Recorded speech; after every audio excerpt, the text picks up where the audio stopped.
రామారావు, మీ నాయన బొత్తిగా డీలా పడిపోయినాడ్రా. ఎక్కడ కూర్చుంటే ఆడ్నే ఏదో ఆలోచనలోకి పోతుండాడు. ఆయన ఒక్కడే కాదు, ఈ పిచ్చి పిల్ల కూడా. నీకేమీ చెప్పలేక, చెప్పకుండా ఉండలేక అక్కడ అమ్మా నాన్నల దగ్గర ఏడుస్తా, ఈడకొచ్చి నవ్వుతూ తిరగలేక సతమతమైపోతా ఉండదు పాపం. నువ్వే ఏదో ఒకటి చేసి మమ్మల్ని మామూలు మనుషుల్ని చెయ్యాలరా. మహాలక్ష్మి, సమస్య తేలిగ్గా ఉన్నప్పుడు నెత్తిన పెట్టుకోవటం, అది కొంచెం పెద్దదైనప్పుడు వదిలేయటం నాకు చేత కాదు. పోతా పోతా అనంత ఎన్నో ప్రశ్నలు వదిలిపెట్టిపోయినాడు. వాటన్నిటికీ సమాధానం వెతకాలిగా మహాలక్ష్మి.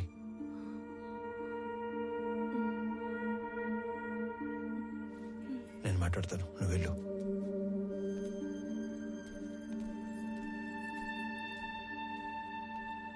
నందిని,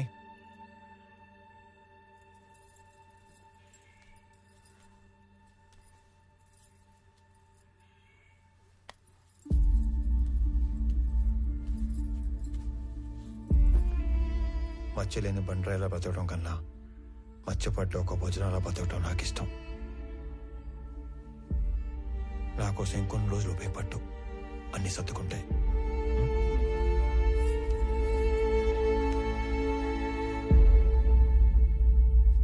కూర్చో కూర్చో తల్లి. నమస్కారం.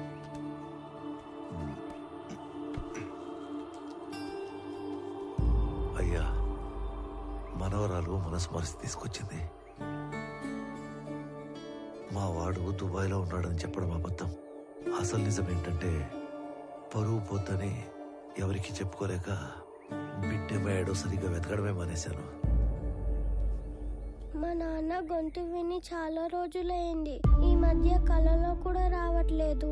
మా నాన్న మొహం మర్చిపోతానేమో అని భయమేస్తుంది నాకు. మా నాన్నని వెతకడానికి హెల్ప్ చేస్తారా? బొట్టు పెట్టుకోవాలా లేదా అన్న ప్రశ్నతోనే నా రోజు మొదలవుతుంది. ఇలాంటి అయోమయం ఏ భార్యకి రాకూడదేమో.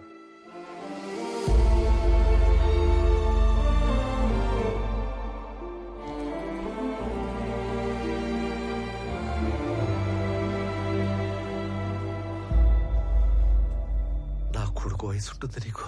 ఇవి చేతులు కాదు, కళ్ళు అనుకో. అయ్యో, తండ్రి లాంటి వారు, బాధపడకండి. బాధపడకుండా ఎట్టా ఉంటారా? నువ్వు చెప్పినప్పుడు ఆ బాధ ఎందో నాకు అర్థం కాలేదు. ఇప్పుడు అర్థం అవుతా ఉండాలి. ఇది వాళ్ళ ఇంటి సమస్య మాత్రమే కాదు, మన ఇంటి సమస్య కూడా. దీనికో ముగింపు మొదలుపెట్టు. ఎవరడ్డం వచ్చినా, చివరికి నేను అడ్డం వచ్చినా కూడా దీని అంతు తేల్చే వరకు వదలొద్దు.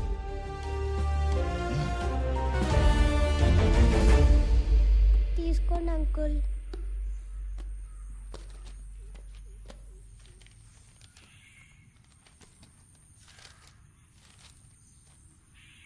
ఈ లెక్కలేంటి తల్లి?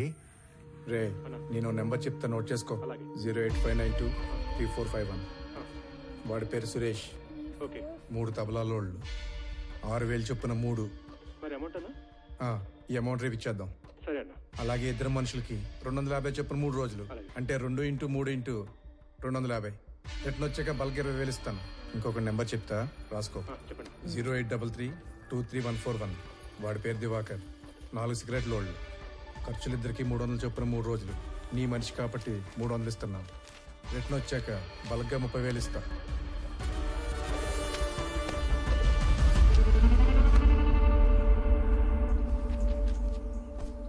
మీ నాన్న వెతకడానికి నీ వంతు సహాయం నువ్వు చేసావు తల్లి. నా లెక్కకి నీ లెక్క యాడ్ అయింది. అమ్మ కింద ఉందిగా, నువ్వు అమ్మ దగ్గరికి వెళ్ళి ఆడుకో. తాతయ్య నేను తర్వాత వస్తాం.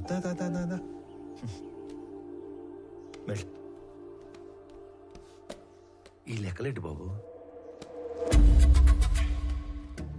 ఇది ఒక కోడ్ లాంగ్వేజ్. ఇలా ఉంటే తబలా, ఇది సిగరెట్, ఇది చాక్లెట్. అంటే మా వాడు వాళ్ళందరినీ స్మగ్లింగ్ లోకి దింపేశాడన్నమాట. మీ మనవరాలు నోట్ చేసిన ఫోన్ నంబర్స్ నేను ముందే గ్యాదర్ చేశాను. వాళ్ళ ఫ్యామిలీ మెంబర్స్ కూడా కలిశాను. విచిత్రం ఏంటంటే వాళ్ళందరూ కూడా మిస్సింగ్. ఇందులో అపంశం తెలియని సురేంద్ర అనవసరంగా ఎన్నుకున్నాడు. అవును. పాపం, ఒక్కసారి తన ఫ్యామిలీ దగ్గరికి నన్ను తీసుకెళ్ళవా? సురేంద్ర మా ఇంటికి వచ్చిన రోజు వాళ్ళిద్దరి మధ్య వాదం జరిగింది. తప్పు చేస్తున్నావురా. నువ్వు స్మగ్లింగ్ చేస్తున్నావు ముందే తెలుసుంటే నీ దగ్గరికి హెల్ప్ అడగడానికి వచ్చేవాడిని కాదు. ఏంట్రా తప్పు? డబ్బు అవసరమైనప్పుడు ఈ గవర్నమెంట్ ఆ ఎర్రచందం చెట్లు నరుక్కు నమ్ముకోవట్లేదా? విరాజ్ ఈ బిజినెస్ ఎప్పటి నుంచో చేస్తున్నాడు. ఇదంతా ఈ గవర్నమెంట్ తెలియకుండా జరిగిపోతుందా? రే, ఎవరికి అందాల్సింది వాళ్ళకి అంతానే ఉంది. ఈ టోటల్ నెట్వర్క్ లో నేను ఒక చిన్న లింక్ మాత్రమే. అయినా మా నాన్న నిజాయితీగా 30 ఏళ్ళు కష్టపడి సంపాదించింది ఏమీ లేదురా. ఊరంతా అప్పు తప్ప. నేను ఈ 3 సంవత్సరాల్లో కావాల్సినంత సంపాదించాను. మన ఫ్రెండ్స్ లో కూడా చాలా మందికి హెల్ప్ చేశాను. నువ్వేమి ఫీల్ కాకుండా నేను ఇచ్చిన డబ్బు తీసుకొని బిజినెస్ లైన్ లో పెట్టుకో. మనం తర్వాత చూసుకుందాం. నేను తీసుకొని రా. నువ్వు అన్నట్టు ఆ స్మగ్లింగ్ గవర్నమెంట్ తెలిసే జరుగుండొచ్చు, కానీ దొరికితే ఇరుక్కుపోయేది నువ్వు, నీతో పాటు ఉన్న లింకులు. నువ్వు చెప్పే ఆ విరాజ్, లంచం తీసుకునే గవర్నమెంట్ ఆఫీసర్లు వాళ్ళందరూ క్షేమంగానే ఉంటారు, కానీ నిన్ను మించి నీలాంటి ఇంకో బలి పశువుని ఎత్తుక్కుంటారు. అటు చూడు, మన పిల్లలకు పెట్టే ప్రతి ముద్ద నిజాయితీతో పెట్టడమే మనం వాళ్ళకిచ్చే గొప్ప ఆస్తి, అస్తిత్వం. అలాంటి పిల్లలేరా ఆత్మవిశ్వాసంతో సొసైటీలో ధైర్యంగా బతుకుతారు, గౌరవంగా తిరుగుతారు. నీకేదైనా జైల్లో పెడితే నీ కూతురికి ఏమని సమాధానం చెప్తావు? ఇప్పటికైనా చేయి దాటకముందే వదిలేరా.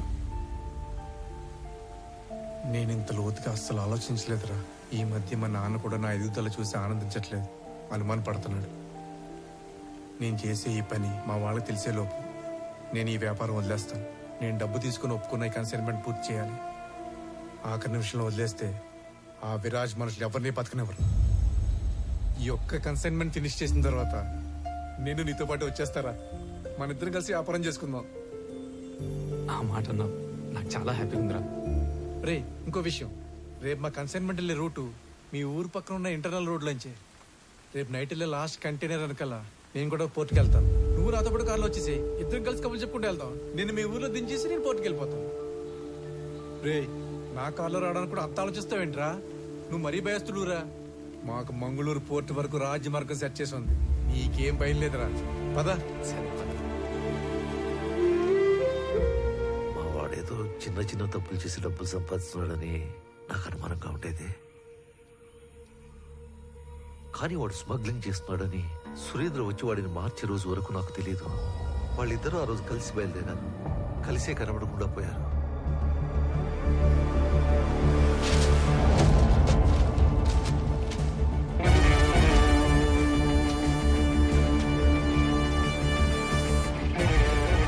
ఏంట్రా చెక్ పోస్ట్ ఎంట్రీలు తీసుకుని అర్జెంట్గా రమ్మన్నా?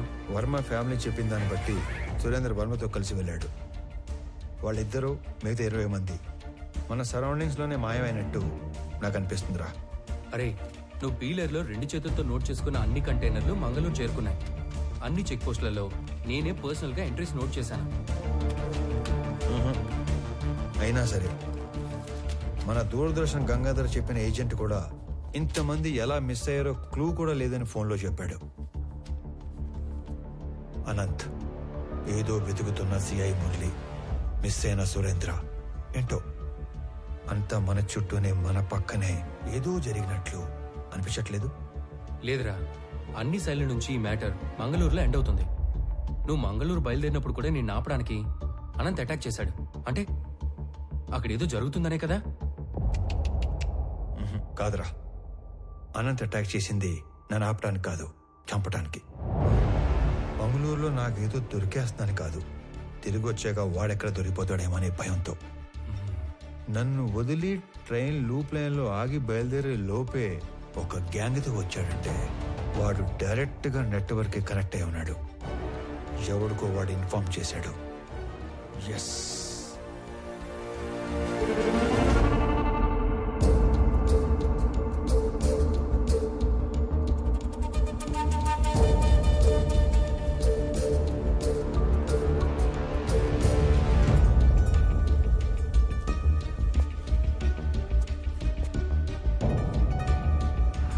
మంగళూరు వస్తున్నా. ఇట్లా మాత్రం నేను హైదరాబాద్ వెళ్తానని చెప్పాలి, ఓకేనా? వెళ్ళు వెళ్ళు వెళ్ళు వెళ్ళు.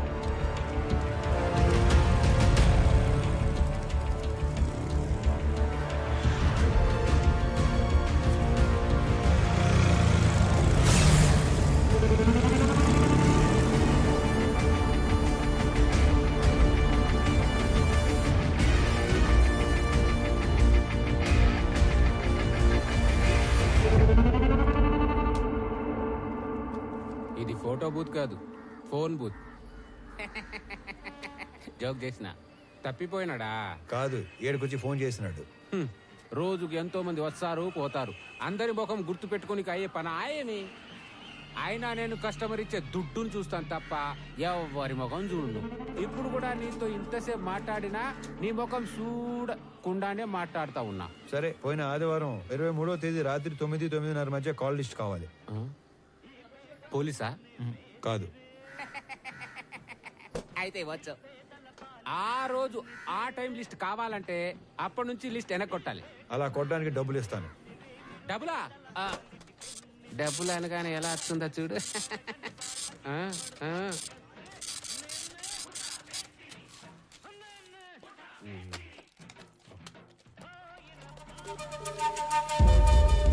సలీం, రేపు ఉదయం కల్లా ఈ ఫోన్ నంబర్ల తాలూకు అడ్రస్లు కావాలి. నోట్ చేసుకో.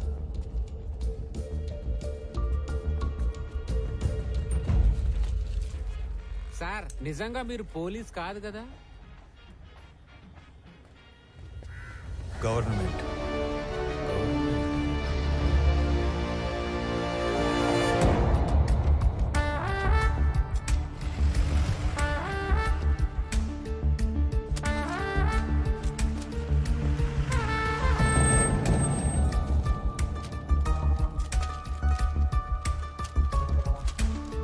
అరే ఇదిగో, నువ్వు అడిగిన జెరాక్స్ కాపీలు. నేనెప్పుడూ రాసి తెచ్చిచ్చిన డీటెయిల్స్ జెరాక్స్ల కోసం నిన్న మధ్యాహ్నం నుంచి దాదాపు 1000 కిలోమీటర్లు తిప్పావు. చివరికి ఇక్కడికి తీసుకొచ్చి హిల్స్ చూపిస్తున్నాం. విషయం చెప్పరా బాబు. నువ్వు రాసి తెచ్చిచ్చిన ఎంట్రీలు అన్ని అబద్ధం. ఆ మనుషులు, కంటైనర్లు మన హార్స్లీ హిల్స్ ఏరియాని దాటి వెళ్ళలేదు. మళ్ళీ అదే మాట్లాడుతున్నావు? నేను నీకు ఇచ్చిన డీటెయిల్స్ లో ఆ జెరాక్స్ లో రెండిట్లో సేమ్ టు సేమ్ డీటెయిల్స్ ఉన్నాయి కదా? ఉన్నాయి, కానీ హార్స్లీ హిల్స్ కి 20 కిలోమీటర్ల ముందున్న అంగల్ చెక్ పోస్ట్ క్రాస్ అయిన ఆ వెహికల్స్ హార్స్లీ హిల్స్ కి 30 కిలోమీటర్ల తర్వాత ఉన్న గట్టు చెక్ పోస్ట్ దాటలేదు. తెలివిగా వాళ్ళు అన్ని మంగళూరు పోర్టు దాకా వెళ్ళినట్టు రిజిస్టర్లో రాశారు.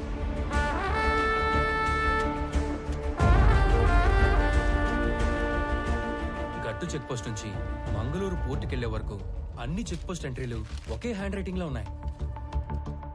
అంటే ఒకడే రాశాడు. అవును, మనలాంటి వాళ్ళని ఇక్కడ నుంచి దూరంగా డైవర్ట్ చేయడానికి ఆ ఫేక్ ఎంట్రీలు వేశారు. ఎనీవే, సలీం అని ఇచ్చిన ఫోన్ నెంబర్ డీటెయిల్స్ ఇచ్చాక నాకు ఇంకా క్లారిటీ వస్తుంది. రామారావు, పెట్టు. సర్ప్రైజ్. ఆ రెండో నంబర్ ధర్మవరంలో పబ్లిక్ టెలిఫోన్ది. It was a short call. Short call అంటే అనంత్ నా గురించి మెసేజ్ పాస్ చేసి ఉంటాడు. నేను మంగళూరు వెళ్ళటానికి ఎక్కిన ట్రైన్ లూప్ లైన్లో ఆగేది ధర్మవరంలోనే. నా మీద అటాక్ జరిగింది కూడా అక్కడే.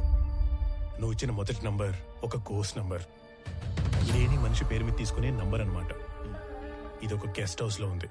ఈ గెస్ట్ హౌస్ ఎవరితో తెలుసా?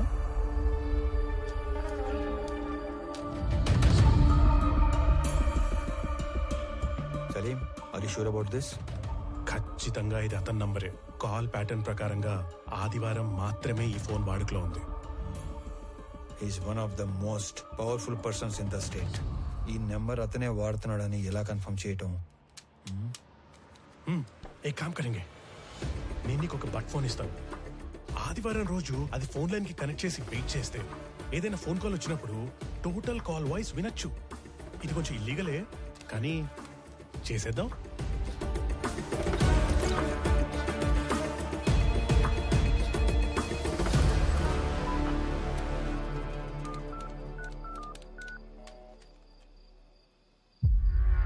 మీకేం చెప్పాను, మీరేం చేస్తున్నారు?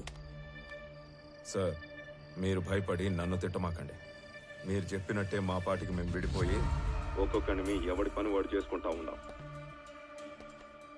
అయినా మీరు దేనికంత భయపడుతుండారో చెప్తే నేను చూసుకుంటా.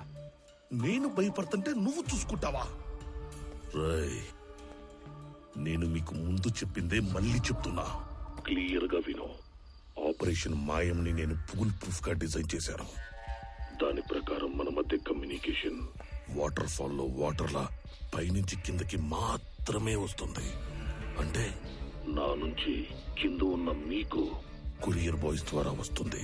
అది తప్ప మీకు నాకు ఏ కాంట్రాక్ట్ ఉండకూడదని చెప్పినా కూడా డీవియేట్ అయ్యి కొన్ని రోజుల క్రితం నీ గ్యాంగ్ మెంబర్ అనంత నాకు ఫోన్ చేశాడు. It's not acceptable. సార్ మీతో ఆ విషయం చెప్పడానికే ఫోన్ చేశాను.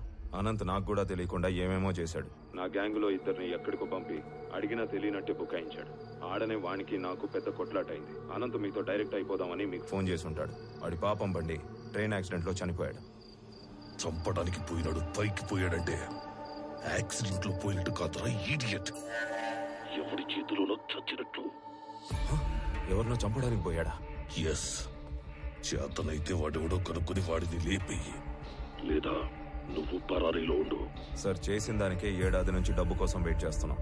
ఇప్పటికే అనంత్తో కలిపి మా గ్యాంగ్ లో 3 గల్లంతయ్యారు. ఇదేందో ఊహించని రకంగా అటు ఇటు పోతా ఉంది. మీరు మాల్ ఎప్పుడు అమ్ముకుంటారో నాకు అనవసరం. మన ఒప్పందం ప్రకారం 25% లెక్క ఇప్పుడే పంపేయండి. రేయ్, ఏంట్రా మాటలో తేడా వస్తుంది? 2 ఏళ్ళు మాల్ టైట్ చేస్తే 4 రెట్లు ఎక్కువ అమ్ముకోవచ్చు. ఈ లోపు మీరెవరైనా గీత దాటితే ఒక్కొక్కరిని ఏరి ఏరి ఎన్కౌంటర్ చేసేస్తా. పెట్టరా ఫోను.